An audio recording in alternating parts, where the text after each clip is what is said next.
할렐루야. 오늘은 2021년 11월 20일 토요일입니다. 하나님 앞에 나오신 모든 성도님들을 주님의 이름으로 환영하고 축복합니다. 계속하여 욥기를 묵상하는 가운데 있습니다. 오늘 말씀을 통하여서 하나님께서 나에게 하시는 말씀을 깨닫고 실천하는 하루가 되시길 간절히 소원합니다. 우리 다 함께 조용한 기도로 나아가겠습니다.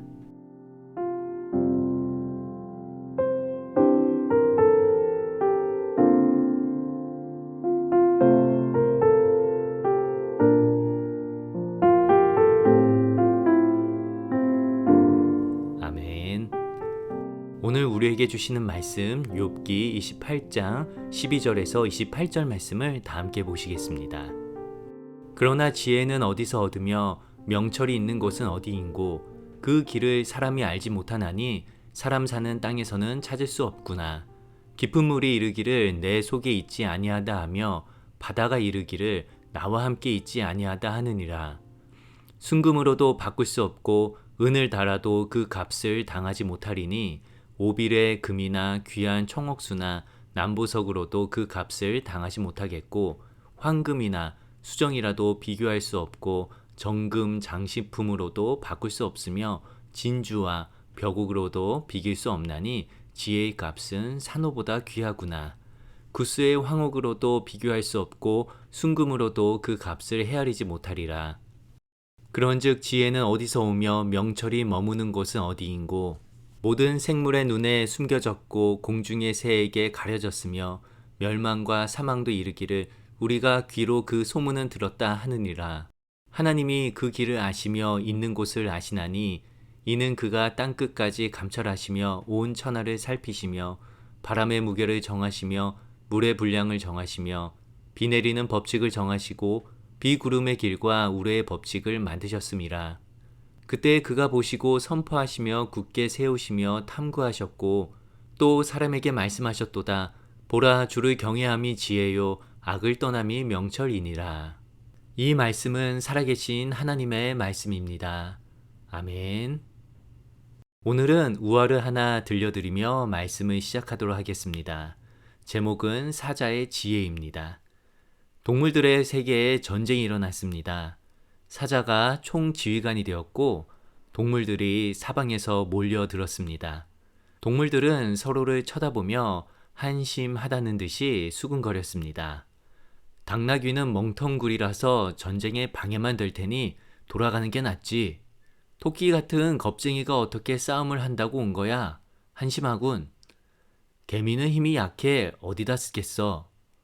코끼리는 덩치가 커서 적에게 금방 들통나고 말걸? 이때 총지휘관인 사자가 호통을 쳤습니다. 시끄럽다. 모두 조용히 해라. 당나귀는 입이 길어서 나팔수로 쓸 것이다. 그리고 토끼는 걸음이 빠르니 전령으로 쓸 것이며 개미는 작아서 눈에 안 띄니 적진에 게릴라로 파견할 것이고 코끼리는 힘이 세니 전쟁 물자를 운반하는 일을 할 것이다. 지혜로운 사람은 단점을 장점으로 살렸습니다.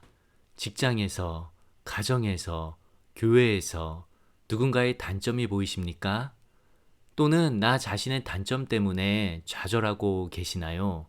나와 타인의 장점을 볼 수 있는 눈을 크게 뜬다면 분명 우리에게 주어진 하나님 나라의 공동체를 서로가 협력하며 더욱 지혜롭게 세워나갈 수 있을 것입니다. 오늘 본문의 주제는 바로 지혜와 명철입니다. 오늘 말씀을 통하여서 참된 지혜와 명철이 무엇인지를 깨달을 수 있는 그러한 시간 되기를 간절히 소원합니다. 오늘 본문의 내용을 이해하기 위해서는 어제의 본문 내용을 조금 살펴보아야 합니다. 어제 본문에서 사람은 엄청난 능력을 소유하고 있다는 것이 주요한 내용이었습니다. 사람은 각종 보석을 찾아내는 탁월한 능력을 가지고 있는데요. 솔개와 매의 눈으로도 보지 못하고 용맹스러운 짐승들도 찾지 못하는 것을 찾아내는 위대한 능력이 바로 인간에게 있음을 어제 본문에서 말하고 있습니다. 그런데 오늘 말씀에서는 아무리 그러한 능력을 가지고 있는 사람일지라도 지혜와 명철이 어디에 있는지를 알 수는 없다고 합니다. 12절과 13절 말씀을 읽어드리겠습니다. 그러나 지혜는 어디서 얻으며 명철이 있는 곳은 어디인고 그 길을 사람이 알지 못하나니 사람 사는 땅에서는 찾을 수 없구나. 지혜와 명철은 사람이 사는 곳에서는 찾을 수가 없다고 합니다.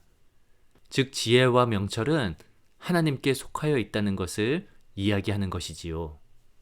지혜라는 단어를 검색해 보면 다음과 같이 나옵니다.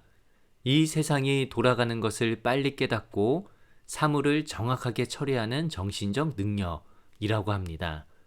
우리가 흔히 지혜로운 사람이라고 하면 상황 판단이 빠르고 인간관계에 능하고 어려운 상황을 잘 대처하는 사람을 말하기도 합니다. 물론 지혜라는 단어가 객관화된 것이 아니기에 이보다 더 큰 범위로도 사용이 될 수 있을 것입니다. 또한 명철이라는 단어의 사전적 의미는 총명하고 사례에 발달하는 뜻입니다. 일반적으로는 잘 사용되지 않는 단어입니다. 주로 교회나 성경에서 사용되는 단어이지요. 영어로는 이해력을 뜻하는 understanding으로 번역이 되었습니다. 히브리어로도 마찬가지로 이해력이라고 하거나 분별력이라고도 합니다. 즉 명철하다는 것은 이치를 잘 깨달아 분별을 잘하는 것을 의미한다고 볼 수 있습니다. 이러한 지혜와 명철에 대한 정의는 사실 세상으로부터 규정이 된 것입니다. 즉 성경에서 말하는 지혜와 명철은 세상에서 말하는 것과 다르다는 것이지요. 세상에 있는 수많은 것들은 사람들에 의해서 규정되어지고 만들어지는 것들이 대부분입니다. 한 사회를 이루는 제도와 규칙, 그리고 가치관, 문화, 리더십, 인간관계, 자기개발, 삶의 목적 등 수많은 것들이 사람들의 생각에 의해 만들어지고 규정이 되는 것들입니다. 그 규정을 잘 따르면 지혜롭거나 명철한 사람으로 여겨지게 되는 것이 바로 이 세상에서 사람을 보는 관점이기도 합니다. 하나님 나라의 백성인 우리는 특별한 안경을 가지고 이 세상을 해석하고 바라보게 됩니다. 이것을 하나님 나라의 세계관이라고 합니다. 하나님 나라 관점의 안경을 쓰고 이 세상을 바라보게 되는 것이지요. 하나님 나라의 관점이라는 안경을 쓰고 세상을 바라보게 된다면 사람에 대한 이해가 달라지게 됩니다.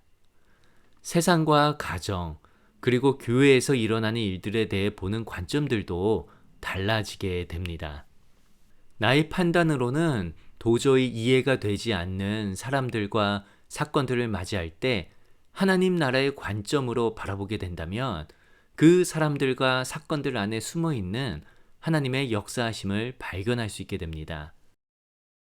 오늘 본문 14절부터 22절 말씀까지는 지혜와 명철이 어디로부터 오고 그것이 무엇인지를 도무지 알 수가 없다는 내용으로 구성이 되어 있습니다.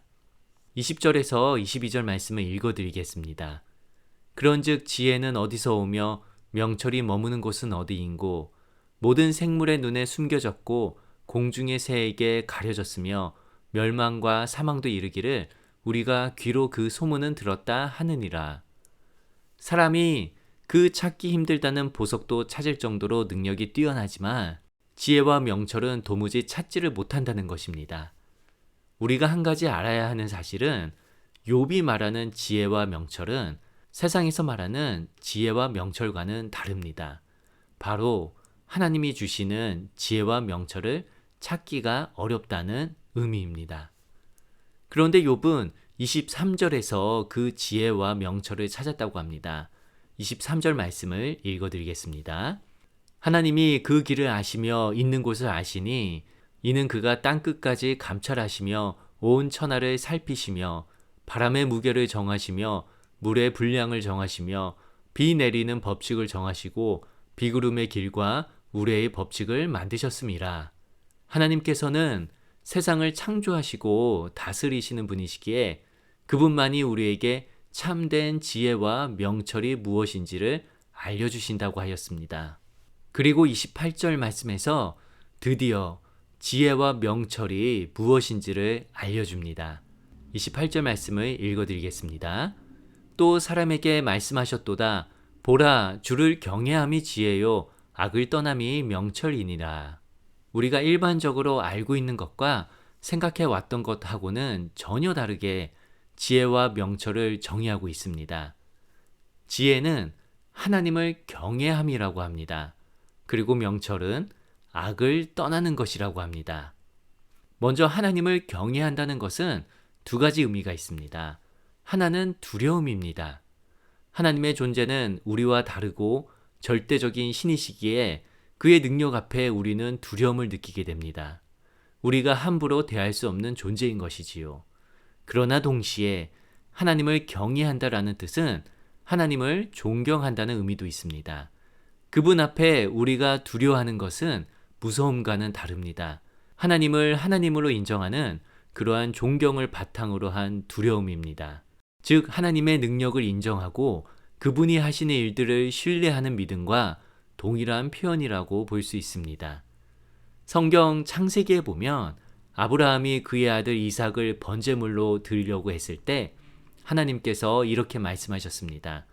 창세기 22장 12절 말씀을 읽어드리겠습니다. 사자가 이르시되 그 아이에게 내 손을 대지 말라. 그에게 아무 일도 하지 말라. 내가 내 아들 내 독자까지도 내게 아끼지 아니하였으니 이제야 내가 하나님을 경외하는 줄을 아노라. 아브라함은 왜 하나님께서 자신의 독자인 이삭을 번제물로 바치라는지 이해하지를 못했습니다. 하지만 믿음으로 그의 자녀를 번제물로 드렸는데 이 모습을 보고 하나님께서는 이제야 내가 하나님을 경외하는 줄 아노라 라고 말씀하셨습니다. 나의 이성으로는 도저히 이해가 안 되지만 분명 하나님의 뜻이 있을 것이라 여기고 순종하고 믿음으로 나아갔을 때 하나님께서는 그 모습을 경외하는 모습이라고 말씀하신 것입니다. 즉 하나님을 경외한다는 것은 하나님을 신뢰하고 그분의 말씀을 따르는 것이라 할 수 있습니다. 이것이 바로 참된 지혜임을 오늘 본문에서 말하고 있습니다. 두 번째로 본문에서 의미하는 참된 명철은 악을 떠나는 것입니다. 세상에서 살아가면서 이치를 잘 따지고 잘 선택하며 살아가는 것이 명철이 아니라 악한 것을 멀리하고 떠나는 것이 명철이라고 합니다. 우리는 욥기를 통하여 악이 무엇인지에 대해서 계속해서 살펴보고 있습니다. 욥기에서 말하는 악은 정죄와 비방, 그리고 판단하는 마음을 의미합니다. 바울은 로마서 2장 1절에서 다음과 같이 말하였습니다. 그러므로 남을 판단하는 사람아, 누구를 막론하고 내가 핑계하지 못할 것은 남을 판단하는 것으로 내가 너를 정죄함이니 판단하는 내가 같은 일을 행함이니라. 예수님께서는 누가복음 6장 37절에서 다음과 같이 말하였습니다. 비판하지 말라. 그리하면 너희가 비판을 받지 않을 것이요. 정죄하지 말라. 그리하면 너희가 정죄를 받지 않을 것이요. 용서하라. 그리하면 너희가 용서를 받을 것이요. 비판과 정죄, 그리고 판단이 악한 행동이 될 수 있는 이유는 그러한 행위로 인하여 다른 누군가에게 상처를 줄 수 있기 때문입니다. 사람은 누구나 상처를 받는 이유가 있습니다. 그 근본적인 이유는 내가 존재로서 인정을 받지 못할 때입니다. 즉, 무시당한다는 그런 느낌이 들 때 사람은 상처를 받게 됩니다. 누군가 나에게 함부로 말을 했을 때, 나의 의견이 무시당하였을 때, 다른 사람과 비교당하였을 때, 누군가로부터 험담을 들었을 때 우리는 상처를 받게 됩니다. 물론 상처를 받는 정도는 사람마다 다 다릅니다. 그렇게 우리는 이렇게 항변할 수도 있습니다. 아니, 어떤 사람은 이렇게 말해도 괜찮아 하는데 왜 유독 저 사람만 그런 거야? 이렇게 사람이 다 다른데 내가 어떻게 모든 사람의 비위를 맞출 수 있겠어? 라고 말할 수 있습니다. 네, 맞습니다. 우리는 모든 사람들이 원하는 대로 맞춰줄 수는 없습니다. 그리고 우리를 미워하는 사람들이 당연히 있을 수도 있습니다. 그런데 중요한 것은 그것이 비난과 정죄, 그리고 판단을 해도 된다는 것을 의미하지는 않습니다. 비난과 정죄 그리고 판단이 가져다 주는 것은 나의 의로움입니다. 내가 옳다고 느끼게 해줍니다. 그리고 내가 하나님과 같이 된 것처럼 착각에 빠지게 됩니다. 그렇게 성경은 비난과 정죄, 판단이 하나님을 대적하는 악이라고 하는 것입니다. 사랑하는 우리 성도님들, 하나님을 경외하시기 바랍니다. 나의 이성으로는 이해가 안 되지만 하나님을 100% 신뢰하고 그분을 따를 때 하나님의 역사하심을 경험하시게 될 것입니다. 이것이 바로 지혜 있는 자가 보이는 모습입니다. 그리고 악을 떠나시기 바랍니다. 비난과 정죄, 그리고 판단하지 아니하고 사랑하고 이해하고 용서해 주는 것이 바로 명철한 자가 보이는 모습입니다. 원하기는 저와 우리 성도님들 모두 다 지혜가 가득하고 명철함이 충만하여 하나님을 경외하고 악을 멀리하며 하나님 나라를 세워가시기를 간절히 축원합니다. 우리 다 함께 주기도문 하시며 주님 앞에 결단하며 나아가겠습니다. 하늘에 계신 우리 아버지여, 이름이 거룩히 여김을 받으시오며 나라 임하옵시며 뜻이 하늘에서 이룬 것 같이 땅에서도 이루어지이다. 오늘날 우리에게 일용할 양식을 주옵시고 우리가 우리에게 죄 지은 자를 사하여 준 것 같이 우리 죄를 사하여 주옵시고 우리를 시험에 들게 하지 마옵시고 다만 악에서 구하옵소서. 대개 나라와 권세와 영광이 아버지께 영원히 있사옵나이다. 아멘. 오늘 이 시간 이렇게 기도하며 나아가도록 하겠습니다. 먼저 기도할 것은 주님, 내 안에 하나님을 경외하는 지혜가 가득하기를 원합니다. 하나님을 하나님으로 여기는 믿음을 주시옵고 인간의 생각에 따라 살아가지 않게 하시고 하나님을 100% 신뢰하여 믿음으로 살아가는 지혜자가 되게 해달라고 기도하시기 바랍니다. 두 번째로 기도할 것은 주님, 하나님이 주시는 명철이 내 안에 충만하게 원합니다. 비난과 정죄, 그리고 판단으로부터 멀리 떠나게 하시고 사랑과 이해, 그리고 용서하는 마음이 충만한 자가 되게 해달라고 기도하시며 주님 앞에 나아가시겠습니다.